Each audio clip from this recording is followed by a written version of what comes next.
जेन जी ने किया है, उन्होंने अपना देश बर्बाद किया है और आगे वाली पीढ़ियां उनको कभी माफ नहीं करें। लेकिन इस प्रकार से जाना, अपनी पार्लियामेंट बिल्डिंग, अपने सुप्रीम कोर्ट, सब कुछ जेल तोड़ देना, वो सब बर्बाद कर देना, ये तो कोई नहीं करता है। इस प्रकार के काम करने के लिए एक ऑर्गेनाइजेशन की जरूरत होती है।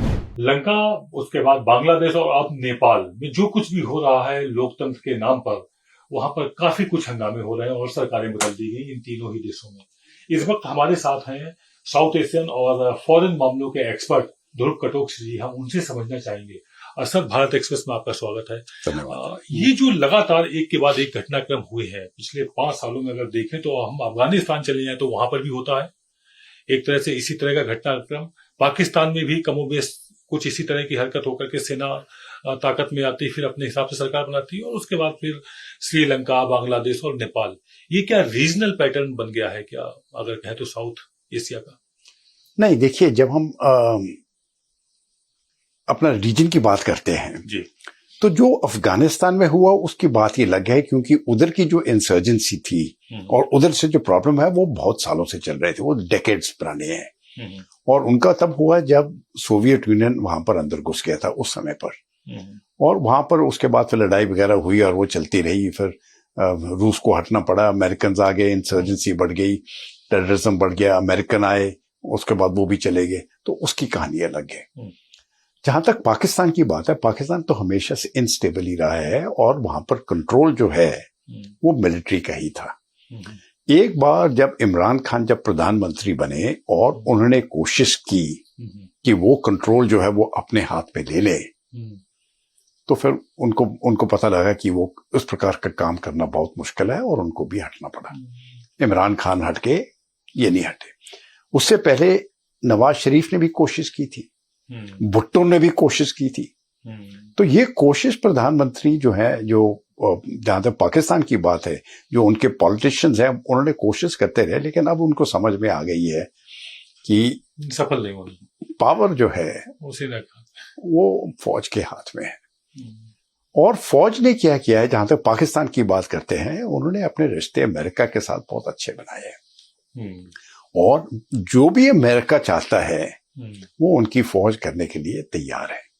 और ये समझना बहुत जरूरी है कि भाई वहां पर फौज के विरोध कुछ नहीं होता है, क्योंकि जो भी प्रदर्शन होते हैं वो पॉलिटिशियंस के विरोध ही होते हैं, और फिर फौज आ जाती है उसको ठीक ठाक करने में। और लेकिन जो कंट्रोल है पॉलिटिशियन के पीछे, जो कंट्रोल है वो आर्मी का है।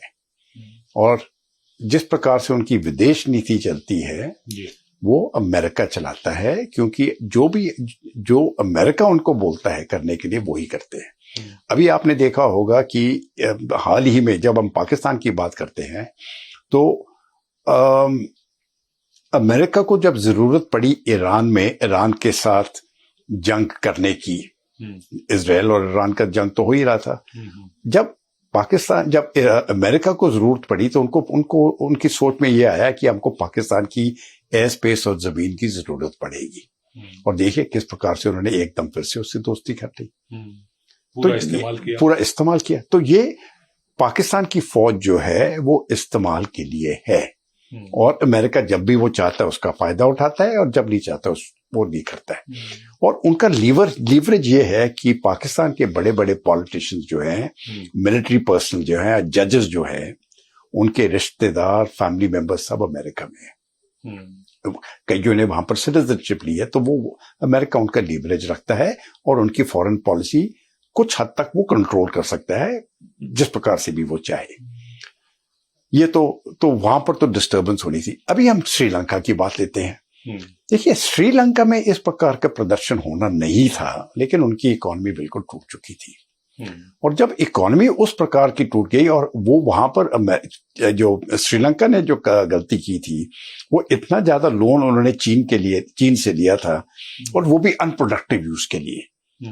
तो एक तरफ से वो गुलाम बन गए थे चीन के, और जब उनकी इकोनॉमी टूटने लगी और वो बिलियन $1 डेट आ गई, उस समय पर फिर प्रदर्शन शुरू हो गए। और खैर वो तो सत्ता पलट हो गई, दूसरे प्रेसिडेंट आ गए, लेकिन वहां पर सिस्टम था, एक पॉलिटिकल अथॉरिटी से दूसरी पॉलिटिकल अथॉरिटी को गई। और ये मुझे नहीं लगता है कि ये कोई एक्सटर्नली कंट्रोल था। जो श्रीलंका में हुआ वो एक्सटर्नली कंट्रोल नहीं था, ये उनका अंदरूनी मामला था। और उस समय पर जब उनको बहुत जरूरत पड़ी तब भारत ने उनकी मदद की, और जो उनकी इकोनॉमिक संकट पड़ी हुई थी वहां से वो निकल के आ गए। इस समय पर जो उसके बाद जाके अभी इलेक्शंस हुए हैं, एक नई सरकार आई है, बेशक एक लेफ्ट विंग सरकार है, लेकिन वो लोगों ने चुनी है, लोकतांत्रिक तरीके से बनी है। तो उसका जो प्रदर्शन हुआ, मैं उसको भी नहीं समझता हूं कि कोई विदेशी ताकतों ने किया। लेकिन इसके बाद जो हुआ है, मैं समझता हूं उसका बहुत चेंज है। देखिए बांग्लादेश जो हुआ, बांग्लादेश की आप स्थिति देखिए, बाकी दुनिया में इंस्टेबिलिटी थी, इकोनॉमिक हालत कोविड के कारण बहुत डाउन हो गए थे, लेकिन बांग्लादेश की ग्रोथ अच्छी थी। और जब से शेख हसीना ने पिछले अपने 10 सालों में जो काम किया था, इकोनॉमिक तरीके से जो स्थिति बांग्लादेश की पहले थी उससे बहुत अच्छी हो गई थी। जीडीपी और देखिए वो तो भारत का मुकाबला करने लगे, और कुछ चीजों में भारत से आगे निकल गए थे। कपड़ा अब जाके शेख हसीना को इसलिए हटाना कि देखिए रोजगार नहीं हो रहा वगैरह वगैरह नहीं है, बेवजह की, ये तो बेवजह की बात थी। बेसिकली उसको हटाया गया। ये यहां पर मैं समझता हूं ये अमेरिका का हाथ था। वो कुछ फैसिलिटीज चाहते थे बांग्लादेश से, जो बांग्लादेश देने को तैयार नहीं थी, और उसके बाद जाके सत्ता पलट हो गई। इसका जिक्र शेख हसीना ने किया भी था कि वो कुछ चाहते थे और कुछ इस तरह। वो सेंट मार्टिन स्पॉट का जिक्र किया उन्होंने कि वो अमेरिका वो चाहता था, लेकिन अब शेख हसीना नहीं चाहती थी कि ये जो कोल्ड वॉर जो है ये बे ऑफ बंगाल में आ जाए। राइट। चीन के भी इंटरेस्ट बांग्लादेश में थे, अमेरिका के भी इंटरेस्ट बांग्लादेश में थे, और शेख हसीना नहीं चाहती थी कि ये जो झड़प जो है ये यहां पर आ जाए। लेकिन अमेरिका ये जो प्रोटेस्ट हुआ है, उन्होंने बहुत सोच समझ के ये प्रोटेस्ट जो करवाए, और वो इस्लामियत के नाम पे करवा दिए। स्टूडेंट्स तो फ्रंट था, स्टूडेंट्स फ्रंट था, और जो स्टूडेंट्स के ऊपर उन्होंने डिमांड किए थे कि ये हमको चाहिए, तो शेख हसीना ने कह दिया कि ठीक है, जो रिजर्वेशन जो था वो उन्होंने बोला कि हम पहले भी नहीं चाहते थे, हमने कट कर दिया था, ये सुप्रीम कोर्ट के आदेश से हुआ है, और उसी आदेश से हम इसको निकाल देंगे, तो ये इम्प्लीमेंट नहीं होगा। अभी जब जो मेन डिमांड था उन्होंने पूरा कर दिया है, तब फिर से क्यों इस प्रकार की बात आई? ये कोई पीछे ताकते थे इनके पीछे। तो सबसे जो फ्रंट था, जो स्टूडेंट्स का फ्रंट था, वो देखने के लिए वो ठीक था, ये स्टूडेंट्स ने प्रोटेस्ट किया। उनके पीछे इस्लामिक ताकतें थी, जमात थी, कट्टरपंथी कहे, लेकिन जमात के पीछे भी कोई था। ये बात होती है। तो स्टूडेंट्स फ्रंट थे, जमात उनके पीछे थी, और जमात के पीछे कोई और था, और वो मैं समझता हूं अमेरिका का डीप स्टेट था। वो उन्होंने अपने कारण वो ये सब करवा दिया। और उसके बाद मोहम्मद यूनुस को उन्होंने वहां पर इंटरिम हेड ऑफ स्टेट, या जो भी उसको जो डेजिग्नेशन दिया गया है उसको बना दिया। अभी इस प्रकार की अगर फर्ज करो कोई प्रॉब्लम भी है तो इलेक्शन हो जाना चाहिए थे, लेकिन वो इलेक्शन अभी तक नहीं हुए हैं, और वो बोलते हैं अभी 1 फरवरी में, अगले फरवरी में होंगे। तो अगले फरवरी में होते हैं या नहीं होते हैं ये इसको देखने के लिए है, लेकिन यहां पर जो है ये एक डीप स्टेट ऑपरेशन था। अभी हम नेपाल के ऊपर चलते हैं। अभी बोलते हैं देखिए नेपाल में रोजगारी नहीं है, बच्चे जो है वो दुखी है।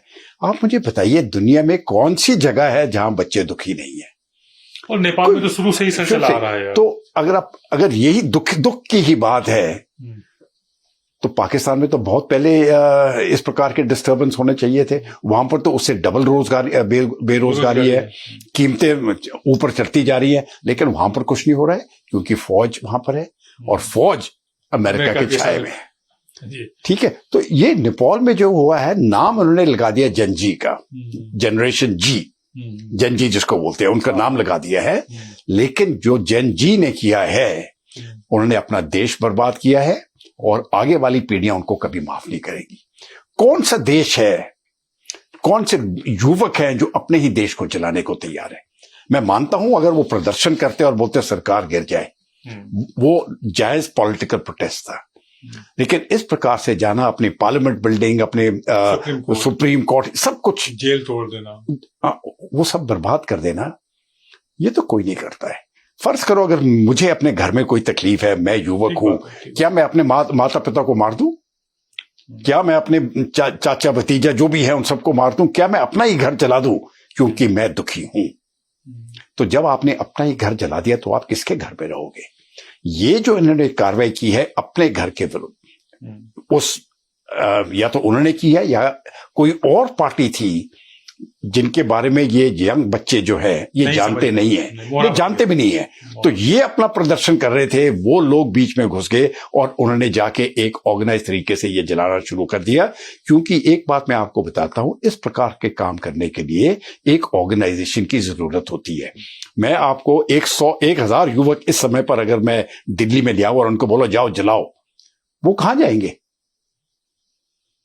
जब तक उनको पता नहीं है कि हम सब मिलके इस स्थान पर पहुंचेंगे, हम मिलके ये जलाएंगे, इस होटल को जलाएंगे, इसको करेंगे, इसके लिए प्लानिंग होती है, रिकॉनेसेंस होती है और एक आदेश, कोई ऊपर वाला है जो आदेश देता है।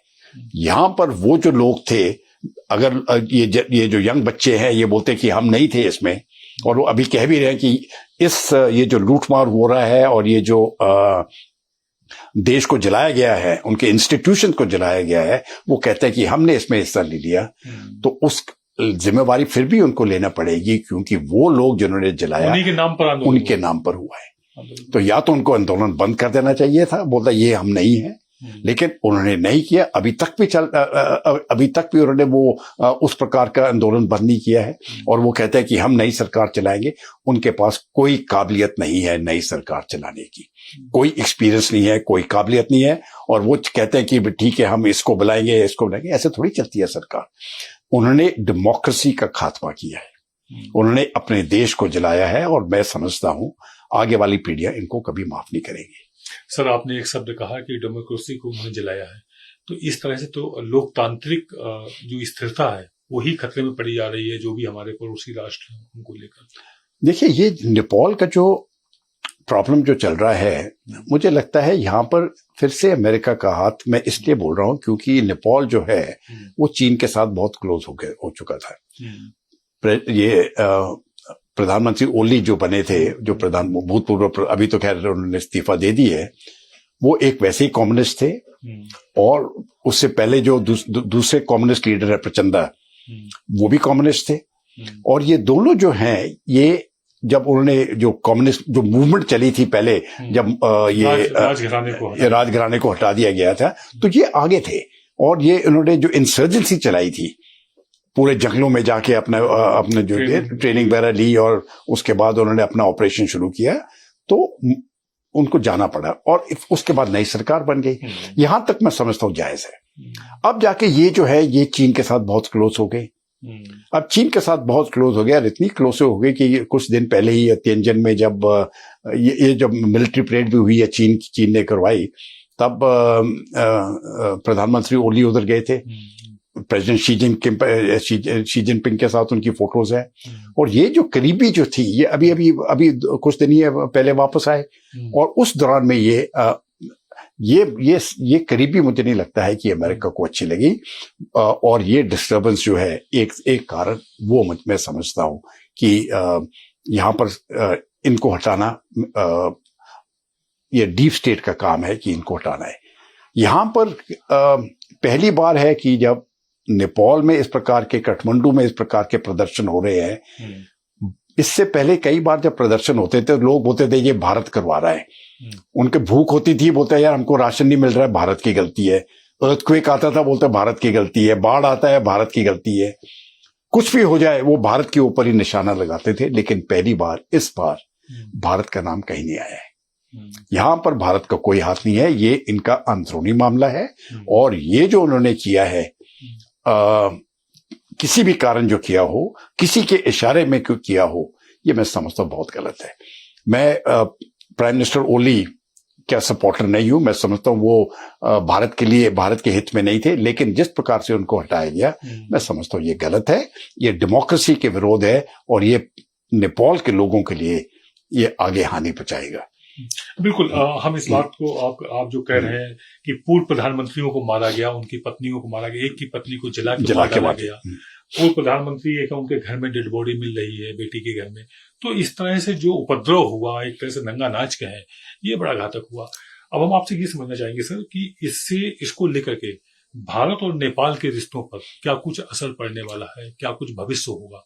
देखिए, अभी एक चीज तो नेपाली जो जितने भी नेपाल के लोग हैं उनको मालूम है कि भारत का इसमें हाथ नहीं है।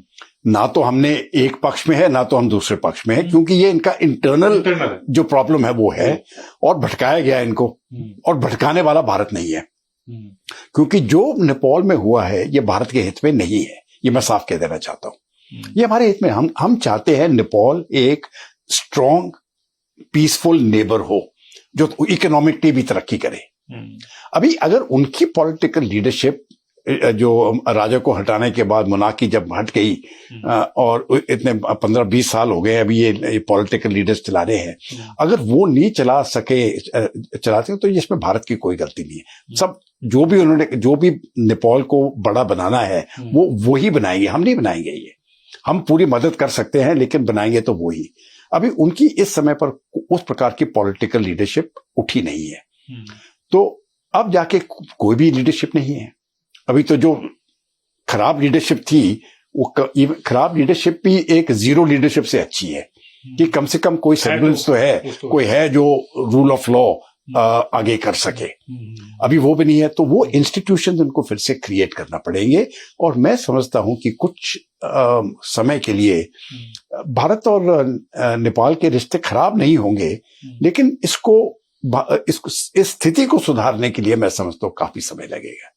और इस स्थिति को संभालने के लिए मुझे नहीं लगता है कि भारत भी उस प्रकार से आगे आएगा, क्योंकि वो नेपाली लोग फिर बोलेंगे ये भारत ही करवा रहा है और हम एक आजाद देश हैं और हमारे ऊपर इस प्रकार से क्यों कर रहे हैं। तो उनकी जिंदगी का फैसला उन्होंने ही लेना है, वो खुद लेना है। मदद जो उनको चाहिए वो भारत में, और ये तो नरेंद्र मोदी की सरकार है, जो भी वो मदद मांगेंगे उनको मदद मिलेगी, इसमें तो कोई शक नहीं है। जो भी वो मांगेंगे भारत तो सबसे पहले आके बगैर पूछे उनको मदद कर देगा, लेकिन जो वो चाहते हैं। ठीक बात है, हम अपनी तरफ से हम कर नहीं सकते हैं, क्योंकि इसका जो लोग सोचेंगे ना वो उल्टा सोच हो जाएगी। बोलते हैं ये भारत इसलिए कर रहा है क्योंकि हमारे ऊपर वो कंट्रोल करना चाहता है वगैरह वगैरह, जबकि हम वो बिल्कुल नहीं चाहते। हम सिर्फ चाहते हैं नेपाल एक बहुत स्ट्रांग, मजबूत, इकोनॉमिकली इंडिपेंडेंट देश, इकोनॉमिकली सेल्फ सफिशिएंट देश हो, ताकि उनके युवकों को बाकी दुनिया में जाना नहीं पड़े ये जो जिसको कहते हैं ना चौकीदार की नौकरी के लिए, कि जहां पर भी जाते हैं गार्ड बन के जाते हैं, सिक्योरिटी बन के जाते हैं। अरे भाई और भी नौकरियां हैं। तो यही चीज ये नेपाली के लिए भी, उनकी इज्जत के लिए भी वो बात है ना कि हम जहां पर भी जाते हैं हमको तो चपरासी बना देते हैं या नौकर बना देते हैं, सिर्फ सलूट करने के लिए रखा है। तो वो चेंज जो है ये नेपाल को लाना पड़ेगा, और आगे वाले दिनों में देखना पड़ेगा कि किस प्रकार से जो नई सरकार बनती है उसको क्या अमेरिका उसके स्ट्रिंग्स को खींचना फिर से शुरू करेगा, या चीन कुछ करेगी, क्योंकि चीन भी बहुत दुखी है। चीन को भी ये अच्छा नहीं लगा क्या हुआ है, और भारत को भी अच्छा नहीं लगा है। तो इसमें तो मुझे कोई शक नहीं है कि चीन का हाथ इसमें नहीं है, और ना तो इसमें भारत का हाथ है। अगर हाथ है तो ये ज्यादा करके उनकी इंटरनल पॉलिटिक्स है एक, और दूसरा जो पीछे से जो स्ट्रिंग्स और फाइनेंसेस और ऑर्गेनाइजेशन जो चलाया है वो उनका डीप स्टेट है, और लोग इस्तेमाल किए हैं नेपाल के ही हैं, उन्हीं के अपने लोग हैं। सर एक बड़ा सवाल ये उठता है कि 17 सालों में 15 बार प्रधानमंत्री चेंज हुए, तरह तरह से कभी कोई चुनाव लड़ते हैं, एक दूसरे पे आरोप लगाते हैं, बाद में मिलकर सरकार बनाते हैं। ये चीज भी एक बड़ी समस्या थी, समस्या बनकर ही आंदोलन का रूप ले ली। राजतंत्र भी वहां पर सफल होता नहीं दिखा, तो लोकतंत्र आया, और लोकतंत्र की क्या दुर्दशा हुई जिसने कि नेपाल के पूरे इतिहास में धब्बा लगाया है। तो आने वाले समय में क्या नेपाल सफल हो पाएगा, आपको लगता है ऐसा? देखिए, सफल तो हो पाएगा लेकिन समय लगेगा अभी। अच्छा, मुझे ये जो अभी हुआ है ना ये तो बिल्कुल ही लेकिन कभी कभी ऐसा होता है ना कि अगर आपने सफलता पानी है और ऊपर चढ़ना है तो कभी कभी और नीचे गिरना पड़ता है। तो हो सकता है वो अभी उस लेवल पर आ गए तो अभी उनकी जनता बोलेगी यार नहीं ठीक है, इससे निकलने के लिए हमको ये करना पड़ेगा। और ये मैं समझता हूं उनके लिए बेशक जो हुआ है वो बहुत बुरा हुआ है, और इस प्रकार से होना नहीं चाहिए जिस प्रकार से उनके ये जो इंस्टीट्यूशंस और लोग मारे गए हैं और ये मर्डरर्स हैं। ये मत कहिए कि नहीं नहीं नहीं ये जनजी है, ये कोई जनजे नहीं है, ये कोई नहीं है, ये जो भी कार्रवाई की है ये मर्डरस असॉल्ट है, ठीक है। और ये कहना कि नहीं आंदोलन है, ये आंदोलन नहीं है। उस प्रकार के शब्द जो है ना वो इसकी जो कहीं से फिर नहीं बैठते हैं। वो जो गंभीरता है उसको कम कर देती है, तो इसको हम उस शब्दों में नहीं लेना चाहिए। लेकिन ये नेपाल एक बड़ा मजबूत लोग जो है वो बहुत मजबूत है, ठीक है। नौकरी की है बहुत उनको मैं अच्छी तरह से जानता हूँ, हाँ, फौज में उनके साथ नौकरी की है।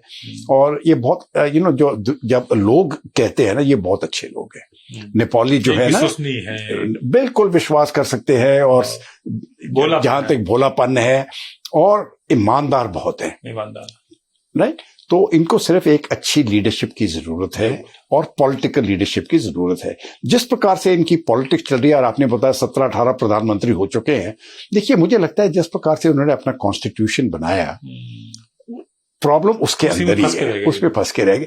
आपको एक एक first past the post system बनाना चाहिए था कि आप ठीक है आप एक अपना लीडर चुन लो, एक प्रेसिडेंशियल सिस्टम ही लगा दो, 1-1 वोट सभी का है, जो जीता वही सिकंदर, बेशक उसको 30% मिले या 32% मिले, लेकिन जो जीता उसको बोलो भाई ठीक है आप वो है। और अगर आप 50% ही चाहते हो तो वही कर दीजिए और वो जो लीडिंग 2 कंटेस्टेंट्स हैं उनके बीच में एक और वोटिंग करवा के आपको मेजॉरिटी मिल जाएगी। लेकिन एक बार जब मेजॉरिटी मिल गई वो 5 साल उसको दीजिए और उसके बाद न तो फिर दूसरा आदमी आ जाएगा। चल यही तो डेमोक्रेसी की खूबसूरती है कि आप निकाल सकते हैं। अभी आप भारत में देखिए कांग्रेस बहुत सालों से रही, उसके बाद कांग्रेस हटी, उसके बाद जनता पार्टी आई, उसके बाद जनता पार्टी हटी, फिर कांग्रेस आई, फिर बीजेपी आई, फिर बीजेपी गई, फिर बीजेपी गई, फिर कांग्रेस आई, उसके बाद फिर से बीजेपी आई।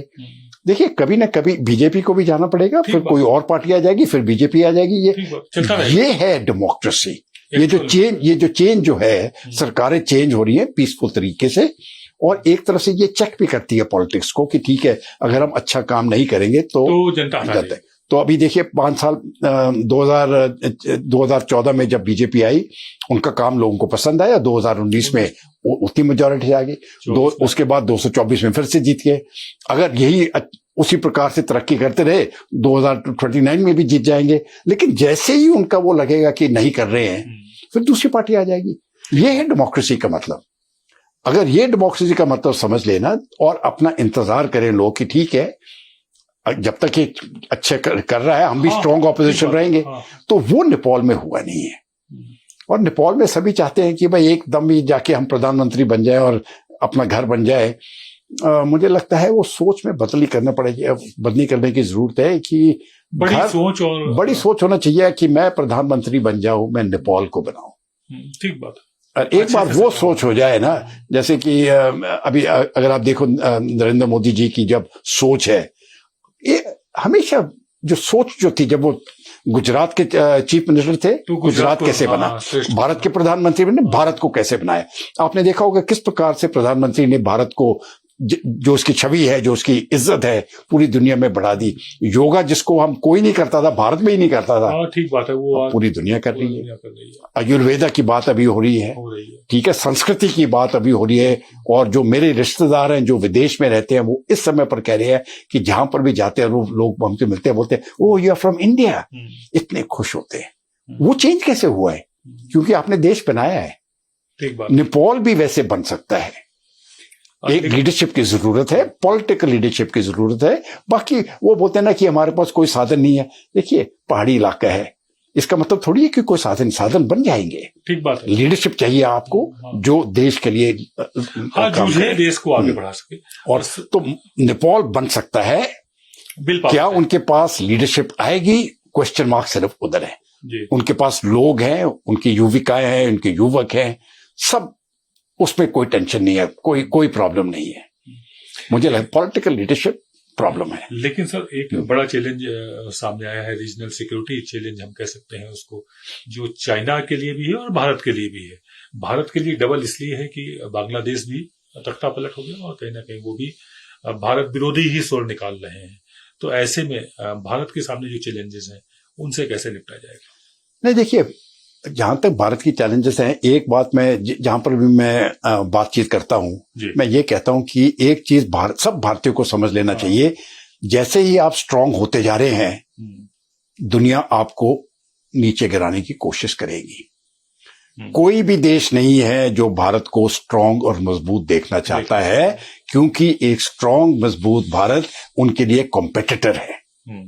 और कंपटीशन कोई नहीं चाहता, सभी चाहते हैं कि एक देश हो जो हमारी सुने, हमारे हिसाब से। अमेरिका और नेटो वगैरह वही चाहते हैं। उनका कभी कभी वो उनके दिमाग में ये बढ़ जाता है कि अभी तक भी एक कॉलोनी है हमारी। तो वो हमने उनको साफ बता दिया कि ठीक है, वो दिन गए भाई साहब, ठीक है। और भारत एक मजबूत देश बन चुका है। अब ये मजबूत देश जब बन चुका है तो ऑपोजिशन तो होगा ही। पूरा वेस्ट आपको अपोज करेगा, चीन आपको अपोज करेगा, रशिया आपको अपोज करेगा इस विषय के ऊपर। तो ये समझना कि नहीं हम तरक्की करेंगे और सब लोग हमको प्यार करेंगे, वो होने वाला नहीं है। और जितना ऊपर उठोगे आप, उतने ही आपके विरोधी होंगे। तो ये चीज समझ लेना चाहिए और उसके लिए तैयार हो जाओ। भारतीयों के लिए ये समझना जरूरी है कि हम एक दिन सुपर पावर बनेंगे, हमारे ऊपर बहुत ऑपोजिशन होगा, हम सब वो ऑपोजिशन पार कर देंगे। That's it. और कोई तरीका नहीं है। आप अपने इकोनॉमी को स्ट्रांग करिए, आप अपने देश के युवकों को स्ट्रांग करिए और रोजगारी वगैरह दीजिए और अपनी मिलिट्री स्ट्रांग रखिए। एक बार जब एक बार जब कोई देश स्ट्रांग हो जाता है, वो बोलता है भी हमको मिलिट्री की जरूरत नहीं है, वहीं पर फिर खात्मा शुरू हो जाता है कि कोई दूसरा आके आपकी जो कमाई है वो ले जाएगा। अभी अमेरिका देखो कितना पावरफुल देश है, लेकिन सबसे ज्यादा खर्च मिलिट्री के ऊपर कौन कर रहा है? अमेरिका, जबकि उनको कोई खतरा नहीं है, फिर भी कर रहा है। तो ये चीज, जैसे ही भारत की इकोनॉमी स्ट्रांग होती जाएगी, अपना जो डिफेंस है वो भी स्ट्रांग करना है। और ये जो प्रधानमंत्री और रक्षा मंत्री ने की तरफ से ये जो स्कीम्स चली है ना, आत्मनिर्भर भारत इन डिफेंस, ये मैं समझता हूँ एक बहुत गेम चेंजर है। और इसको आगे जितना आगे बढ़ा सकते हैं, सरकार तो खैर कर रही है, पूरे हमारे बिजनेस कम्युनिटी को भी, जो कॉर्पोरेट्स हैं, उनको भी ये आगे बढ़ाना है और पूरे देश को इस बात के ऊपर सहयोग देना है, ताकि जो हमारी डिफेंस प्रिपेयर्डनेस है, खास करके प्रोडक्शन में, वो हम आत्मनिर्भर हो जाए। ठीक है। जहां तक हमारे सोल्जर्स हैं, वो तो इंडियन आर्मी का मुकाबला कोई नहीं कर सकता है दुनिया में। ठीक है। तो ये हमारी, अगर हमने मैं भारत के लिए मैं यही कह सकता हूं, आप मजबूत रहिए, इकोनॉमिकली आप मजबूत रहिए, मिलिट्री को आप अपना पावरफुल रखिए, क्योंकि ये मिलिट्री जो है ये भारत की है, ये मेरी नहीं है, ये भारत की है, भारत की, ये आपकी है, ये देश की है। तो जितनी मिलिट्री स्ट्रांग होगी उतना देश स्ट्रांग होगा। तो अपनी इकोनॉमी और मिलिट्री करिए। जिस प्रकार से भारत की विदेश नीति चल रही है, ये मैंने आज तक नहीं देखा है, बहुत अच्छी चल रही है। द बेस्ट फॉरेन पॉलिसी जो मैंने सुषमा स्वराज जी के टाइम से और अभी जयशंकर जी के टाइम से देखता हुआ है, और दोनों प्रधानमंत्री के नेतृत्व में। तो ये विदेश नीति जो है, इसको अगर हम कोई ग्रेड देना चाहिए तो 10 में से मैं 11 नंबर दूंगा। इस प्रकार से इतनी अच्छी चली है और बाकी तरफ तरक्की चल रही है। तो भारत को इसी विषय पे जाना चाहिए। इसमें मैं सिर्फ एक चीज और जोड़ना चाहता हूं। देखिए, जहां तक भारत की ऑपोजिशन पार्टीज है, कई विषय हैं जो अभी ऑपोजिशन है तो उनको अपोज तो करना ही है, लेकिन कुछ हिस्से जो हैं जहां पर मुझे नहीं लगता है कि विरोध करना सही है। और एक है वो हमारे डिफेंस और सिक्योरिटी में, और दूसरा है हमारे फॉरेन पॉलिसी के मामले में। यहां पर देश को इकट्ठा, क्योंकि बाकी देश भी देखे कि जहां तक भारतीय हैं, बेशक रूलिंग पार्टी है या ऑपोजिशन पार्टी है, जहां इन मामलों में वो एक है। और अपने पॉलिटिकल विषय तो स्टेट में तो बहुत है, वो तो अपने चलते रहेंगे, वो बिल्कुल जायज है और वो डेमोक्रेसी के लिए अच्छा है। लेकिन इन दो विषयों में मैं समझता हूं पूरे देश को एक साथ चलना चाहिए, और यहां पर ऑपोजिशन का बहुत इंपॉर्टेंट रोल बन जाता है। ऐसा पहले भी देखने को मिला था, अटल जी को कांग्रेस सरकार में संयुक्त राष्ट्र बोला भेजा गया था, तो वो बोल कर आए थे। और देखिए, नहीं, अब देखिए 71 में क्या हुआ। 71 में जिस प्रकार से जो ऑपोजिशन है, उन्होंने सपोर्ट दिया इंदिरा गांधी को कि हम, और पूरे दुनिया को पता लगा कि एक देश है ये। कारगिल में वही हुआ। ठीक है। उसके आप देखते रहो, ये जो विषय होते हैं ना सिक्योरिटी की, इसको हम मत तोड़िए, क्योंकि कभी कभी अभी आवाजें भी निकलती है। और खास करके बालाकोट में जब हुआ ना, जिस प्रकार से लोगों ने बोला कि ये फर्जी फोटो हैं जो एयरफोर्स दिखा रहा है। हाँ, अरे भैया सर्जिकल स्ट्राइक्स का भी उन्होंने वो सवाल खड़े अरे बात है ना कि जब आपके सेना अध्यक्ष बोल रहे हैं, जब आपके वायुसेना अध्यक्ष बोल रहे हैं, चीफ्स हैं ये, आप किसी भी चीज को माने या ना माने, उनकी बात तो आपको मानना पड़ती है। वो कभी भी इस प्रकार की भाषा में बात नहीं करेंगे जो सही ना हो।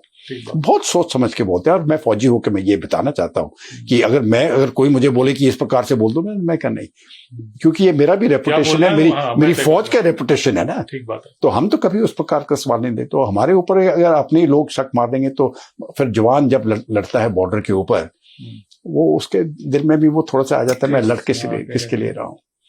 तो ये चीज मैं समझता हूँ वो देश के अंदर भी वो मैं मानता हूँ कि हमारी सेना के लिए, आर्म फोर्सेस के लिए देश में बहुत इज्जत है।